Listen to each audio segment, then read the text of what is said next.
election violence that an NGO says has killed more than 300 people. Francis Udojo reports that Daniel Chapo took the oath of office in front of heavily guarded audience in the capital, Maputo.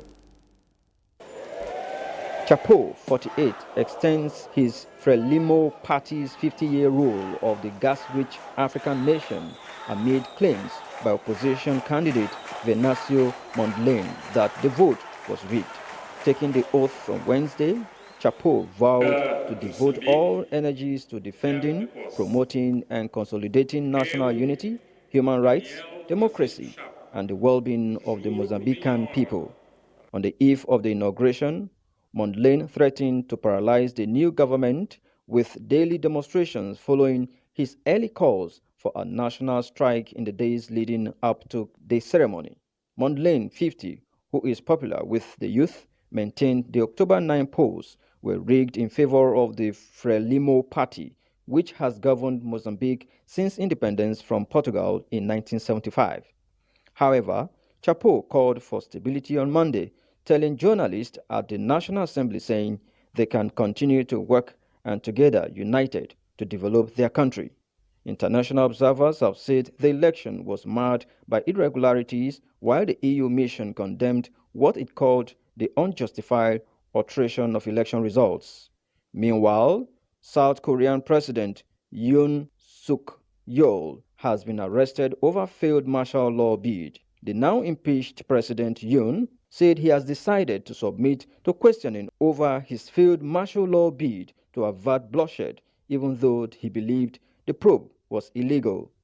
Yoon is the first president to be detained in the nation's history. Francis Udojo, NTA News. Ethiopia and Somalia have buried their year-long hatchet caused by Addis Ababa's quest for sea access from Somaliland, and the African Union has called for the restoration of full ties between the two countries, an important milestone. Francis Udojo once again brings us details. The 54-nation bloc with its headquarters in Ethiopia's capital walked a tightrope throughout the dispute, careful not to criticize its host, while also facing Somali pressure to intervene. The revival of ties followed Somali President Hassan Sheikh Mohamud's trip to Addis Ababa. Last December, following Turkey's mediation, the two leaders pledged to resolve the dispute and to negotiate a potential deal granting landlocked Ethiopia access to the sea, an agreement that has now been formalized by both countries. The development means Ethiopian troops will stay in Somalia as part of an African Union peacekeeping mission. Somalia had initially threatened to replace them with Egyptian soldiers. Cairo and Addis Ababa have a long-running dispute stemming from a mega dam Ethiopia built on the River Nile. The presence of Egyptian troops too close to Ethiopia had prompted concern for the long-term security of the Horn of Africa region.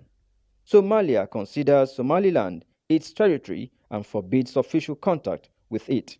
Meanwhile, Malians have celebrated the national day it regained sovereignty. An annual celebration instituted by the ruling junta since Mali has been ruled by a military junta since back-to-back coups in 2020 and 2021. Minister for the Foundation, Bakri Traore, while addressing the people, urged them to celebrate the unwavering commitment of the highest authorities and all the Malian people to assert Mali's independence and sovereignty despite a complex and sometimes hostile international context.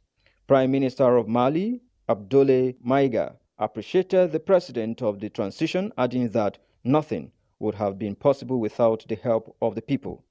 In September 2022, Assimi Goïta, during the celebration of the 64th anniversary of his country's independence, said it held special significance as Mali engaged in the reclaiming of its true sovereignty. He voiced his determination to resolutely follow the path laid out 64 years ago by the late President Modibo Keïta, the first president of Mali, and his successors. Goïta added that to reclaim territory carried out by Malian armed forces FAMA, they were restoring the country's territorial integrity and permanently eliminating the terrorist threat. Mali was plunged into turmoil in 2012 after separatist and Islamist insurrections broke out in the north, and the country's military has promised to bring an end to all forms of insecurity. Francis Udojo, NT News.